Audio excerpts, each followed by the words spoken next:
All right, good evening, everyone. Thank you so much for joining us. This is Aya Oseni along with Pastor Yele Adewale. We're on the line here.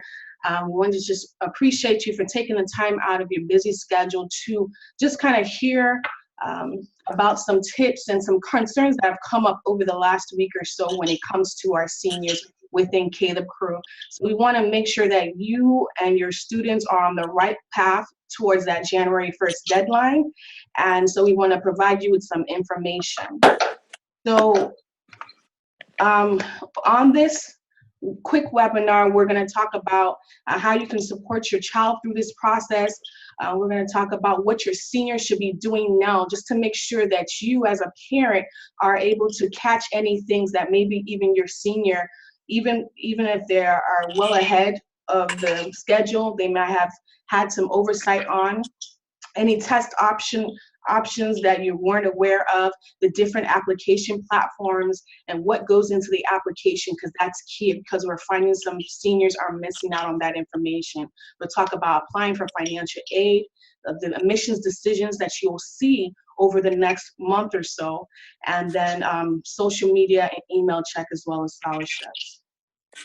So this webinar, like I said earlier, is being recorded, and we will share it out with everyone.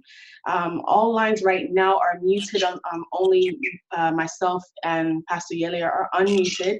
But if you have any questions, please feel free to leave them in the chat box, and ask to be unmuted. Or if you would like, you can send me a WhatsApp message, or you can put it actually in the Caleb Crew parent group chat, and we'll try to use that as another venue or avenue to answer your questions as well. Okay, Uncle Yele? Yes, yes. Okay. Thank you very much, parents. Again, it's the time of the year that we need to make sure the 12th graders don't miss out on anything. There's a lot of things going on now. There's not a lot of time. I know you're still thinking you have, most of the kids think they have till January 1. The truth is they really don't have that time. January 1 specifically is one of the worst days to submit an application. You have millions of people from all over the world crashing several school sites.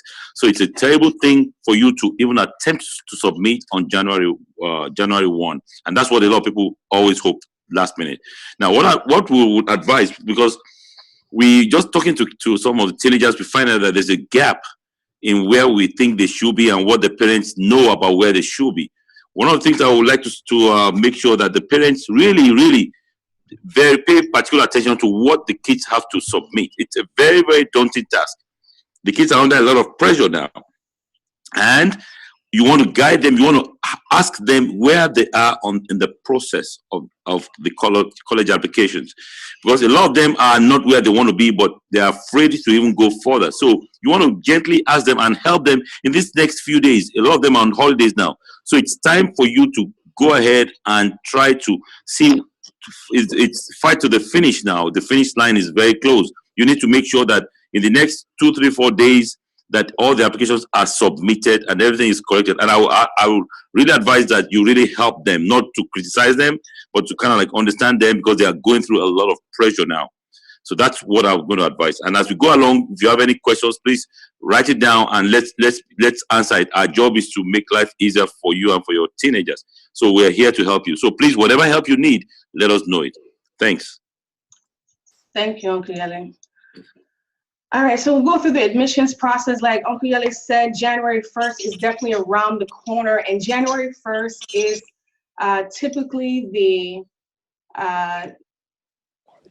major deadline for most schools in the United States. There's some schools that have deadlines after the January 1st, but the January 1st is the most popular deadline. So basically, we're 11 days away from that deadline. So we are encouraging students to maximize their holiday break. These 11 days are critical, especially if they haven't started. I know a lot of students in Caleb Crew specifically have postponed their applications just because of the stress of senior year. They are taking AP classes, they are in extracurricular activities. So these 11 days are going to be critical to the process. So some students have already applied with early action. But I just do want to make you aware that there are schools out there that still have early actions in January, early action plans in January. So you want to make sure that if you have a student that's eligible for that, depending on the school that they're applying to, that they take advantage of that early action. Regular decision is typically what most schools are doing in January and after that point, but still compare the information on the school's website or even the application, depending on what platform the student is using. Okay, so at this point, and you would have to definitely make sure that you are talking to your student about this, that they should have at minimum 9 to 12 schools that they are applying to or plan to or already applied to or plan to apply to. So in those 9 to 12 schools, we group them 3 to 4 schools as safety schools, which basically means that your student, if they, in comparison to the previous incoming freshman class, your student falls way above as far as GPA and SAT or ACT scores for those incoming freshmen that they have already measured and documented and published that information.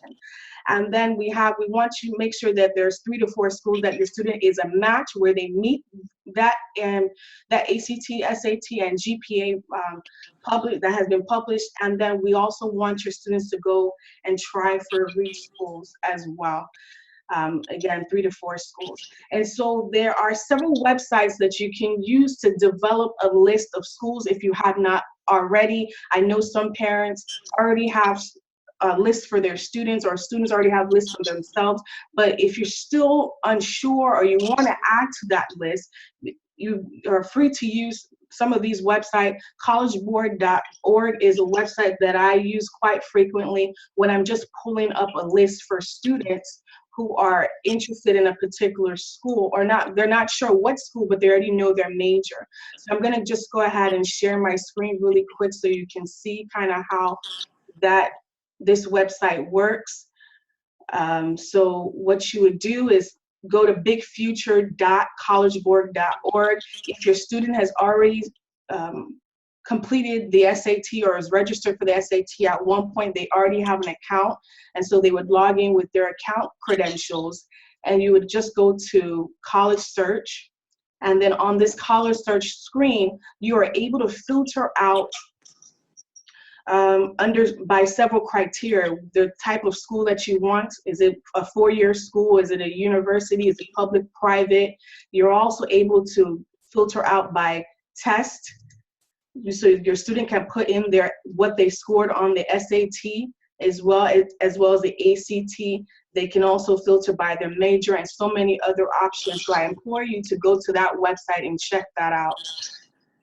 And so the other thing is, once you figure out what schools you want to apply to, I encourage you to definitely make sure, if it's 12 schools or 25 schools, go to each of those schools' websites and make sure that your student has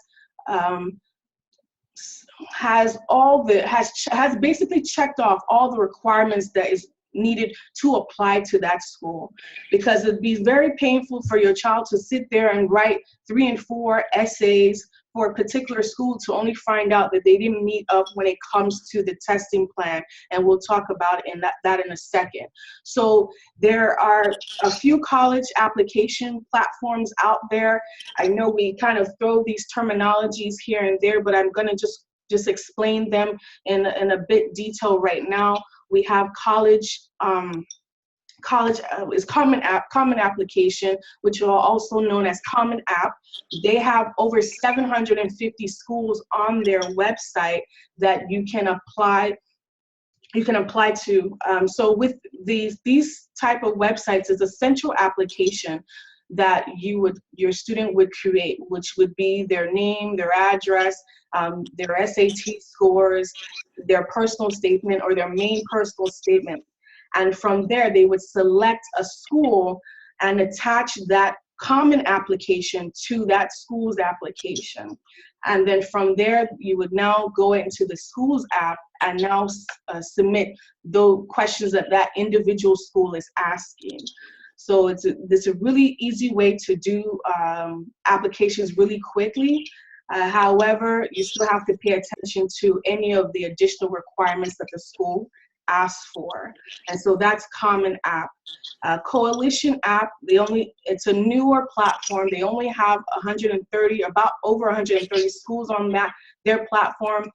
However, University of Maryland, which is a school that a lot of our students are applying to, they use this application exclusively. So there's no separate school-specific application for University of Maryland.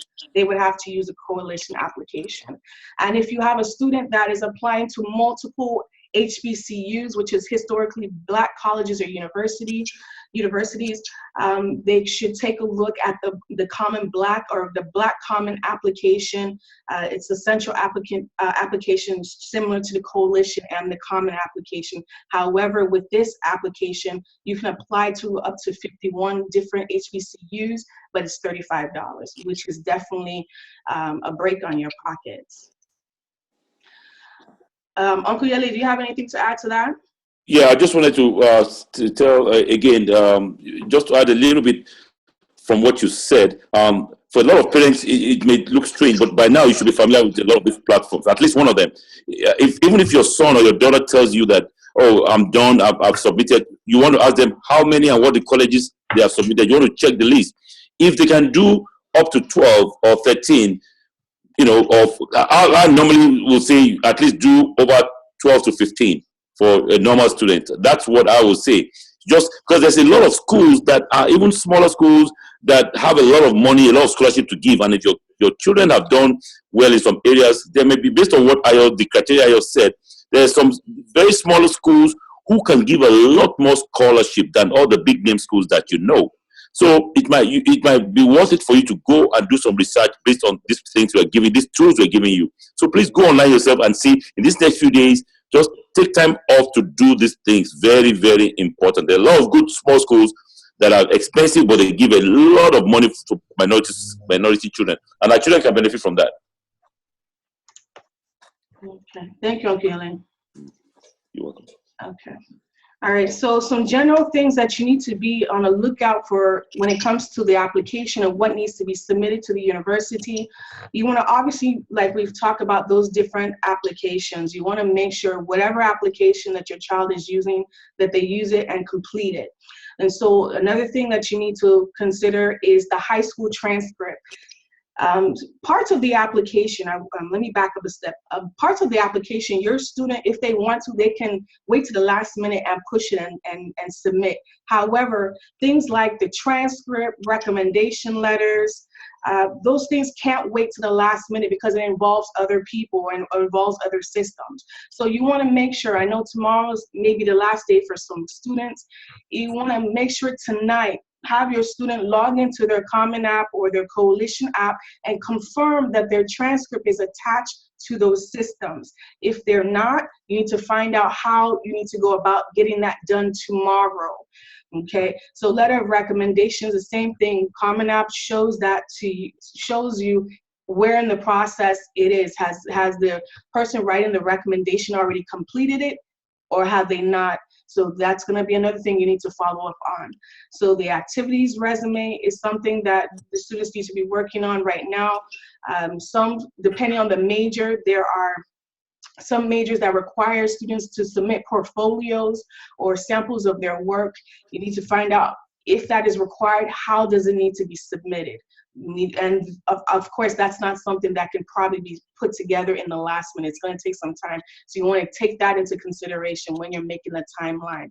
And then the essay, which is probably I would say is the most stressful thing for many of our students. Again, check to make sure that the school, how many essays the school is truly requiring. Some schools, let me pull over my Common App. I did share this a couple of days ago.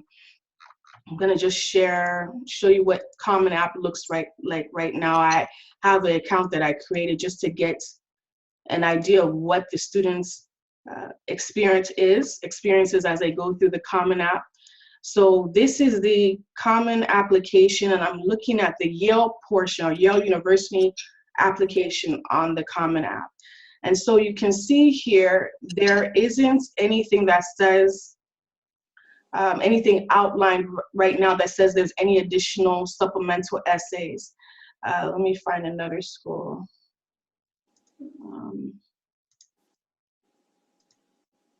Okay, so Howard University, which is another school our students apply to, Howard has their application portion, which is right here. They have their 3 parts, and then they also have a writing supplement area. And this is where they would submit the additional writing essays that the school is wanting, depending on maybe their major or just a standard fee for any applicant. Whereas Yale University doesn't have that separate writing supplement area, as you can see. Yale actually has it inside the application. So if your student is waiting to the last minute and looking at their schools in Common App like that without actually going into the application, this would be a big fumble for them, because to write some of these essays at the last minute can be very stressful because of the type of questions they are and how thorough the school is asking the student to reflect. And so also the SAT, SAT1s, SAT subjects test, and the ACT scores, they need to be sent, and that is through the respective platforms. You need to go ahead and do that. If you have a fee waiver, then it may be free. If not, then there's the charges associated with sending your scores to each of the schools. You need to double check that there's no required or optional interviews and auditions. Depending on the major and the school, that might be something you have to look into. And then also there may be special majors or specific programs that require an additional application. So I know some schools, their honors program, if the student is interested in it, they require an additional application outside of the admissions application. So you need to make sure that you are aware of that, or your student is aware of that. And then might be a residency form just to verify that the student qualifies for in-state tuition. Uncle Yale, anything on that? Yeah. I mean, again, yeah, go ahead. But I mean, you've emphasized on the essays as being the most stressful. And again, I'll just add a few sentences to that. It takes an average of about maybe 2 days for somebody, for a teenager or even anybody to write a decent essay, you know, and then they have to go back and edit it again and again. So normally they should have been done with the essays by now, because it's not something that just comes to your mind like that. You have to think about it. So it's a very, very stressful process. But one of the things I'd like to advise students is, once you have one essay or two, you can always adjust any of the supplemental essays that you can always adjust, cut and paste from your essay and just add a little, and then you can submit those ones if you haven't done that by now, because it's tough putting up a new essay in the next few days. Especially end of the year, children, we want to celebrate, so it's a little bit of a stressful time. But just look at, if as parents, just help to look through your essays. Hopefully they should have gone through that stage by now. All you're waiting for is to submit. And also in terms of recommendations, tomorrow is the last day of school, so today might be a critical day. You might have to take off as a parent and follow your child to the school, to the counselor, to go and beg them and sit with them and say, please, I need you to help me do this stuff. You need to kind of like do that, because a lot of times the kids, they get frustrated. So, and teachers, they have like 1,000 other, so they prioritize who is their favorite and stuff like that. So tomorrow might be your last chance to go into the school, take time off, and then just go and ask, have you sent, if your child logs online and they see that they haven't yet submitted the recommendation letters, then it's time for you to really go to the school and go and ask, go and plead with them, because they have they're under so much pressure. But hey, if they see you, there's always a difference. You know, they'll give you, they might be able to do you a favor. So please go tomorrow and don't let it be a waste, because after tomorrow, every school is off. Yes, that's very true. Thank you, Uncle. Okay, so another thing I want to point out to parents at this point, if you have a student that may not be strong as far as testing is concerned, there are schools that have test optional or test flexible plans available to students. Basically what that does, or what test optional or test flexible schools do, is that they de-emphasize the focus on the SAT and the ACT. So they may require the student to submit a score, but they won't pay attention to it, or they don't even ask for the score. And within the actual application, the student can indicate whether or not they will be submitting a score to the school if that option is available. So sometimes they ask for an additional essay or a recommendation letter if they decide to do the test optional route, or some schools, specifically with the test flexible schools still require you to submit some type of standardized test, but it doesn't have to be specifically the SAT 1 or the ACT. So that's something to consider. However, when it comes to these test flexible and test optional schools, you have to make sure that you are comparing or reviewing the scholarship website, the merit scholarship websites for these schools, because if you decide to go through the test optional or test flexible route, you might actually be forfeiting any scholarship money that your student might have qualified for in the case they were able to meet the requirements for a particular scholarship. So you definitely want to check that out. There are several schools on this list. I think American University is there, NYU is there. There's so many schools, so many brand name or well-known schools, as well as some small liberal arts schools. But do take the opportunity to take a look at the list to see maybe you might want to add additional schools from that list. Uncle Yele? Okay. All right. So you have something to add, Yele? No, again, the good news is, again, it's a lot of work, but the good news is you got to do something. Once you hit the submit button, you can go to rest. Now, I wanted to just say something. A lot of parents have gotten some letters already based on the fact that students submitted, some of the students submitted early, so they have like 2 or 3. Now, it's a good position to be in once you have your letters. But if you don't have anything, don't worry, don't stress it. Some kids have done their work since November, so they're getting the results now. Some have done it end of October. So it's fine if you haven't done any. But the bottom line is you got to do your best before the end of this week. Now, if you get the letters, before you make any decisions, wait. Don't go and accept. Wait, because sometimes or oftentimes you may have to compare 2 schools that gives you admission. You may have to compare the financial aid part of it, because the cost of attending a school is also important when you get the admission letters.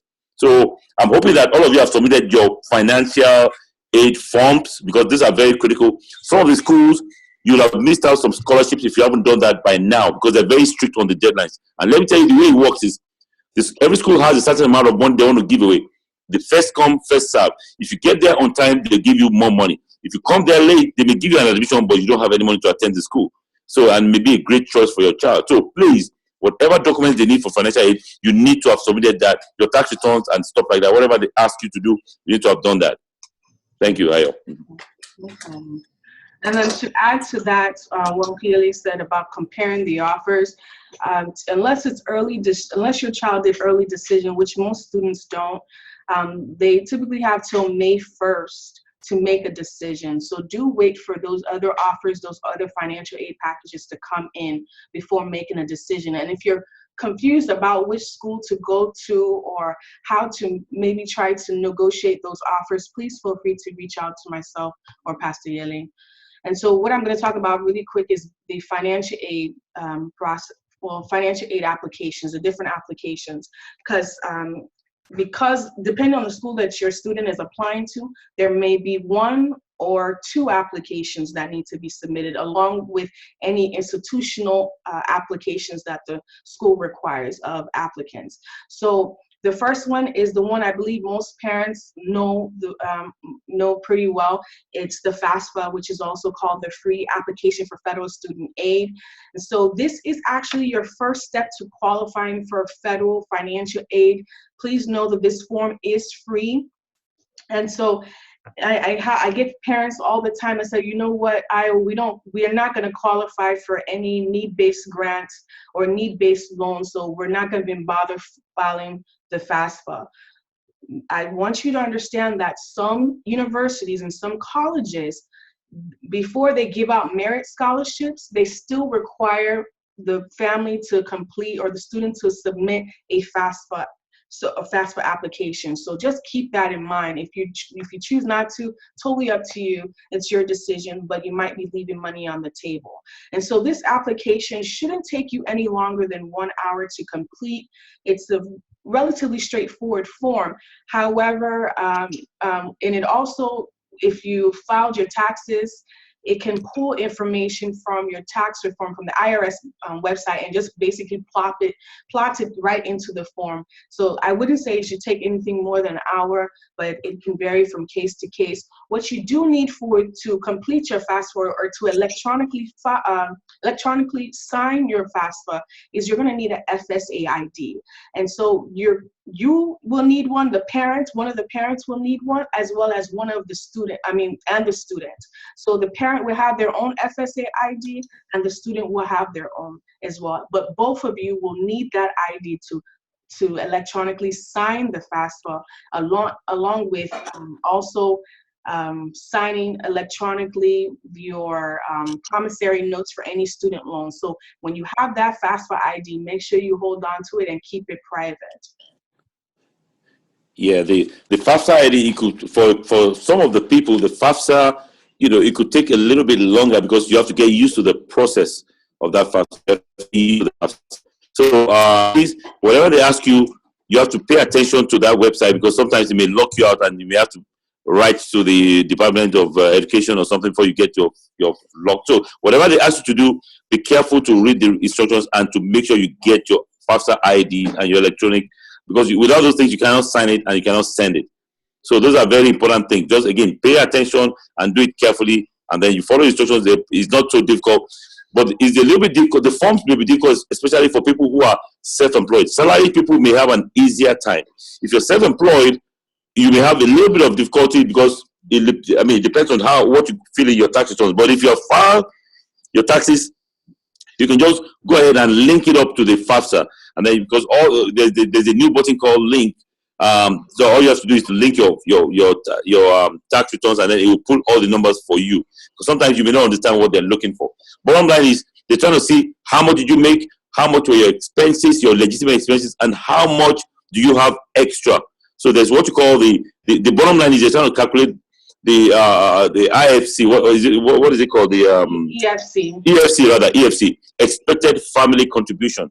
So that is what they expect from each family, combining all the incomes, the husband, the wife, whoever is living in that household. What is the EFC? So because with the EFC, that's how they determine how much they will give you in terms of financial aid. So these are very, very critical documents. And once you do it for the first year, it's going to roll over for the years after, except there's some, and most people don't change the status of their taxes. So be very careful when you fill it the first time for your first student. If you have another student coming in the next year or two, then they will give you more money because you have a lot more justifiable expenses and you have a child in college. So these are very important things. So take your time to fill it out, take your tax returns out, look at all your financial obligations, and then fill the form. Very, very well. Thanks. Thank you. And then if you find that with the FAFSA, unlike some of the other forms, if you find that you've made an error, you are able to go back into the FAFSA and make corrections. However, there's another form which is called the CSS profile, and this is an application for institutional non-federal aid. So any money that the school itself has available that they can give to students. And so this is not, like I said, is not required by all schools. Only 400 schools in the country require this form, but you would need to check and make sure that before you fill out this form, make sure that you check with the school to see if it's required. Typically on the admissions website, along with all the other checklists, the financial aid information will let you know whether or not it's required. And if you're still not sure, you can still go to the CSS profile website, and it lists all the schools that accept this application. And so this is a more thorough application. They're going to ask you a lot more information, and it can take sometimes 1 hour with some of the clients that I work with. Sometimes it's multiple days, just depending on your tax situation. And so unlike the FAFSA, which is, the FAFSA is free, the CSS profile, there's a cost associated with it. So it's $25 for the first school, and then it's $16 for each additional school. However, if your student ended up getting a application fee waiver for their SAT, then it will automatically waive it for them when they're completing this CSS profile. Or if that wasn't the case, you didn't get a waiver, you ended up paying for SAT waiver, when they look at the system automatically will waive the cost depending on your family's income if it's below a certain amount. So just to make you aware of that. So you have to be very strategic because it's a $25 plus if you're, depending on how many schools, you just want to make sure that you're filling this form correctly. And the other thing about this form is you can't go back and edit it. So you really want to take your time to make sure that you're entering this information correctly. Yeah, the CSS profile is a very, sometimes it could take, I mean, I used to do it, sometimes it takes me like 3-4 days because you have to think about what you're going to write, because like she said, your mistakes are counted against you, so you got to be very careful when you fill out all this stuff. And they ask, and these are a lot of the private schools, they want you to fill out the CSS profile, you know, so it's a very important document. And again, once you do this the first year, you'll be fine. You'll be fine. If you need any help, we're here anyway, so you can always you can call or email and let us know exactly what areas you need help with. Okay. Thank you. And then there's the state financial aid websites. Just want to make sure that you are taking advantage of any money that's available to you.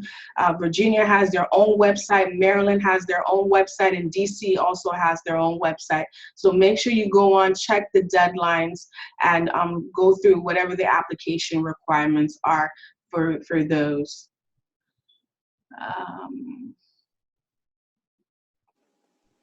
Okay, so when it comes to admissions decisions, we all want our students to be admitted, but unfortunately, it may not be the case initially, especially for some of our students who applied early action or maybe even early decision. Their application might have been deferred to the regular admission cycle, which is the January 1st, or anything after January 1st, whenever that deadline is. But they're going to review their application again. So just keep that in mind. But the thing about deferred admission, if the application has been diverted to another admission cycle, you want to make sure that the school or the university that that student is applying to receives any additional information that may have happened since that application was submitted. Was there any awards that the student has won? Did the student take another SAT or ACT or subject test? Make sure that the university is getting that information so that they can update that and they have a new set of information to review when they're reviewing the applicant. Now, the other thing is waitlisted. So in regular admission cycle, they may not deny you straight out, but they put you on a waiting list. They say, okay, this applicant could be a good fit for our school, but we also have other students who might be a better fit. Let's see if they really want to come. And if those students don't come, then they'll release those spaces and to those students on the wait list. And just like I said with the deferred admissions, you want to also reach out to the school, let them know that you're still interested, and submit any documentation that you might have that might now show the student in a different light. Going back to deferred and waitlisted decisions, make sure you review the letter or the website or the email that made you aware that that was the decision, because there might be additional steps that have been spelled out for your student. So you want to make sure that you are reading through that and not missing anything.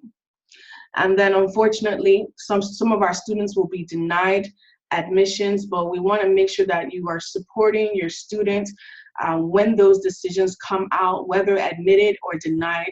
The denied, of course, it's very heartbreaking for a lot of them. Some of them feel that, you know, they link their what's the word? They link their self-esteem to these admissions decisions. So you want to be there to really encourage them and let them know that there's more about life than what the school thinks about them. Uncle Yele?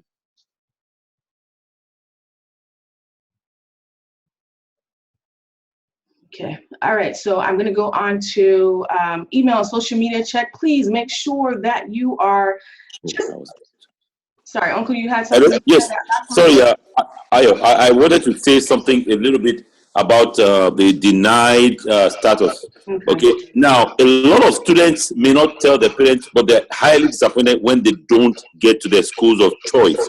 And it's almost like some people even take it so hard. But your job as parents is to kind of like to tell them it's not, it's okay. It's their loss. That's the way I look at it, is the school's loss. And sometimes maybe the best thing that happened to them for not getting admitted in that school. So it's not the end of the world. We have a God who puts us in the right place at the right time. Now, the thing that I want all of you to always understand is the more opportunities you open for your students, the better the chances of getting into a decent school that of their choice. So if you only do 5 applications, then if you get denied in 4, it'll be a very tough one just get into any school. But if you do like 10 to 15, most likely you get in a reasonable, maybe 25% of them may be admitted, you may be admitted in 25% of them. So it's a game of numbers also, because there's a lot of smart students out there, especially when you're trying to get into the real top schools. Nowadays, Maryland is considered pretty much a hard school to get into because of this cause, because there are so many people who are eligible in this area, and because of that, it's very hard to get in. So the better you package your application, the better, the earlier you submit, the better your chances. It's a game of numbers. So don't take it personal if you don't get in.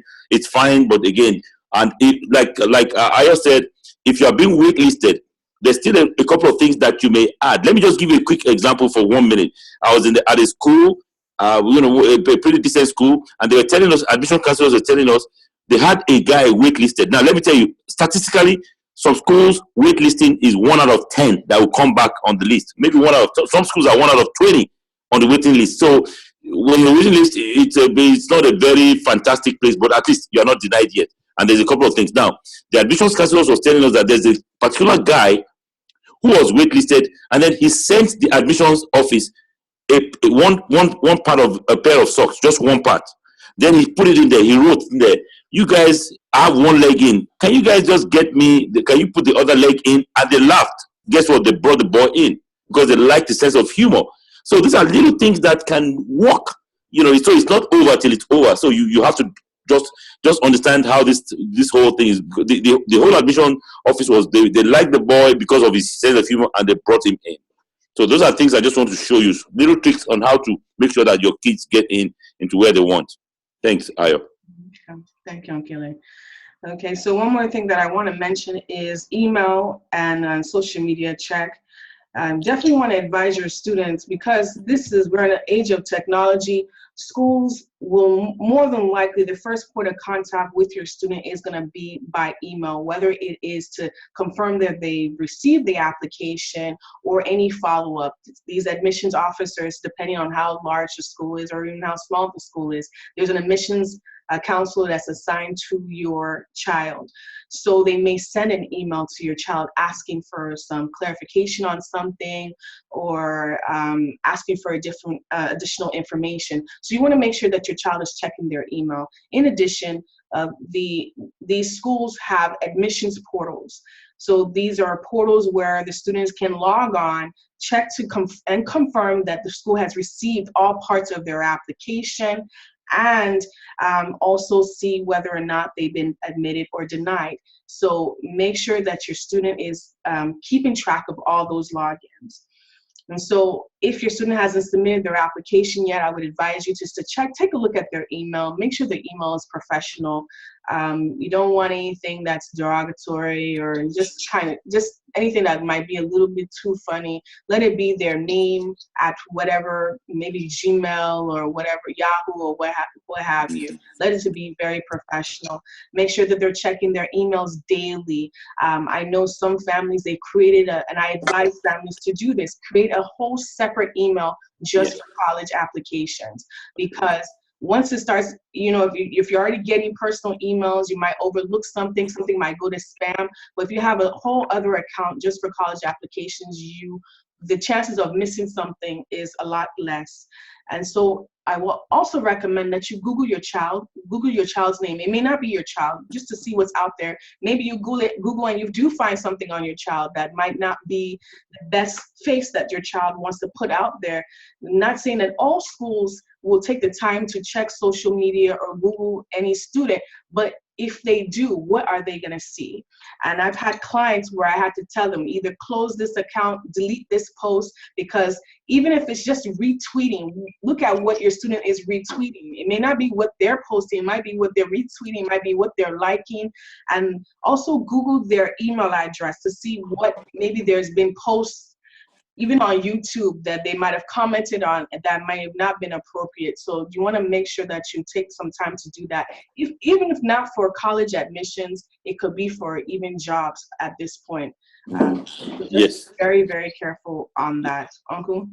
That is very correct, Ayo. And please make sure your child's email is not hotchick@yahoo.com, okay? Or big and tall, or tall and handsome. Just make sure it's clean, the first name and the last name, and then that's it. And also, believe it or not, Ayo, one of my students about 5 years ago, very brilliant girl, she got an admission to Cornell, and they withdrew the admissions because they went online and they found something that she didn't disclose. So they denied her admissions. And she was a very smart girl. Everything was okay, but she did not disclose it at that time to the school. I think it was something about, maybe she was president or something, or she was a member of something, and she didn't disclose it. And they said, oh, we asked you to disclose everything, and they denied her admissions to Cornell. That was like 4 or 5 years ago. So I'm sure now that with better tools, the schools know how to get you online. Especially a lot of the elite schools, they don't want just anybody coming to their school, so they're going to check you out. They're going to run some checks on you. So please tell your children what kind of pictures you have on there. Everything that is on social media is something that is captured, and easily they can find you. So please, please, please tell them to clean up their act and make sure that there's nothing derogatory on the platform. We can't say this enough. This is a very important point. Thanks, Ayo. Okay, so scholarships, you can find scholarship anywhere, but the key is to look for them. I have a list of scholarship websites that I've shared before, and this is after your student has submitted their application, and they might be like, what's next? They feel so free that they don't have anything to do, but just know, parents, that tuition bill is coming. So anything we can do to knock off that cost for you or get that cost down for you, it is in your best interest to make sure that your student is applying for scholarships. Here's a list of scholarships that I've shared before, but I'll share it again along with this presentation. Again, I've mentioned JLB College Counseling. She has scholarships that she has personally researched and put on her website, and she has broken them down by different categories. So I would encourage you to definitely take a look at her website. And so just to recap on everything, play a supportive role during this process is very, very, there's a lot of pressure on your child. They may say they're under pressure, they may not. Every child is different.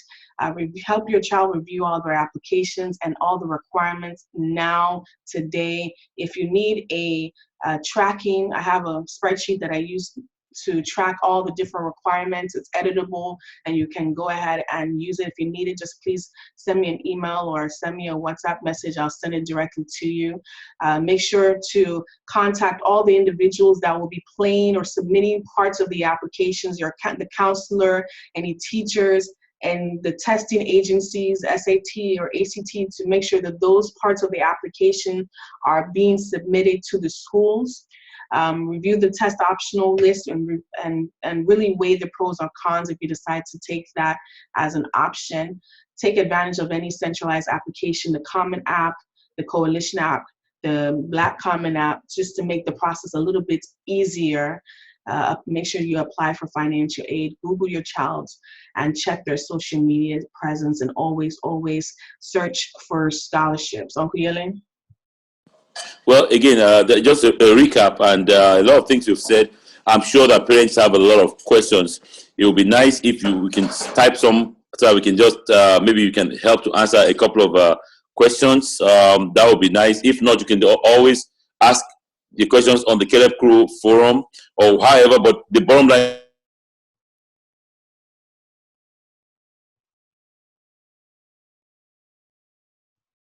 it's never too late. Okay. That's all I'm going to say. And I hope to God, I pray that. Hello, can you hear me? Yeah. Can you back up 10 seconds of what you said? It was breaking. Okay, sorry. Yeah, sorry. Well, no, what I'm saying is, I know that it's a lot of pressure and this at this time and a lot of things to do, but don't sit down. Just do something this next few days that your kids are on holidays. Do something. Go through the process that we've talked about. If you need help, go and you can type the help on the Kele Crew on the WhatsApp, or you can send your questions now if you want, or you can reach out to us outside. But just do something. The kids are going through a lot of pressure. This is not the time to blame them. Okay, so please don't blame them. There's a lot of pressure already. Just calm down and just help them one at a time.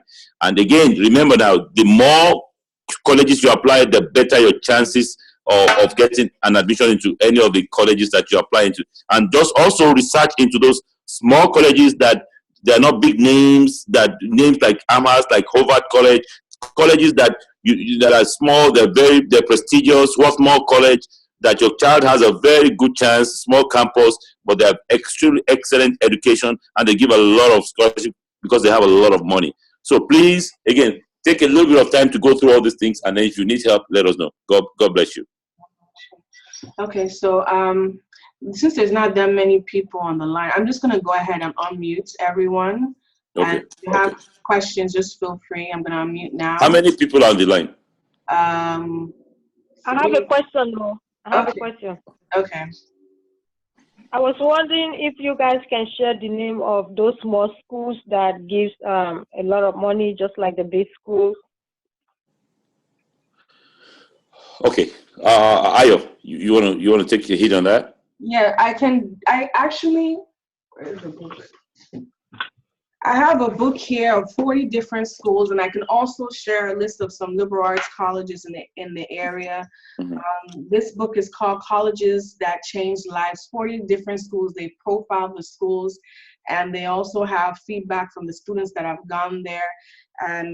And there's actually a website you can take a look at. These schools tend to be some of the schools that provide a little bit more aid than most of our state colleges and universities. So we can definitely share that with you. Okay. And also, in Maryland, I would say our McDaniels College, Washington College, Hood College, yes. Yolola, depending. Loyola, yeah. Mm-hmm. Uncle, anything? Yeah, again, I would say something like the Hobart College, a lot of colleges in Pennsylvania, Axis, a lot of smaller colleges that, again, they have a lot of money. But the way you can also research is if you go on that common app and you're searching for college, and some of the sites that Ayo gave you to go, if you go back tonight and just search and put the criteria, maybe no more than 4,000 students. There are a lot of small colleges, 2,500 to 4,000, smaller campuses, but they're excellent education. They're like $60,000 or sometimes $45,000. And a lot of them are around Pennsylvania, New Jersey, PA, Axis, this Axis. They're all around here. And they're all very good schools. Mm-hmm. And they get a lot of money. So again, I will probably send you some of the list, but you can do a lot of research yourself on it. And then you can ask us about those colleges. We can give you feedback on them. I have a lot of students in small colleges all over the whole place. Okay, thank you. You're welcome. Yeah. Anyone else?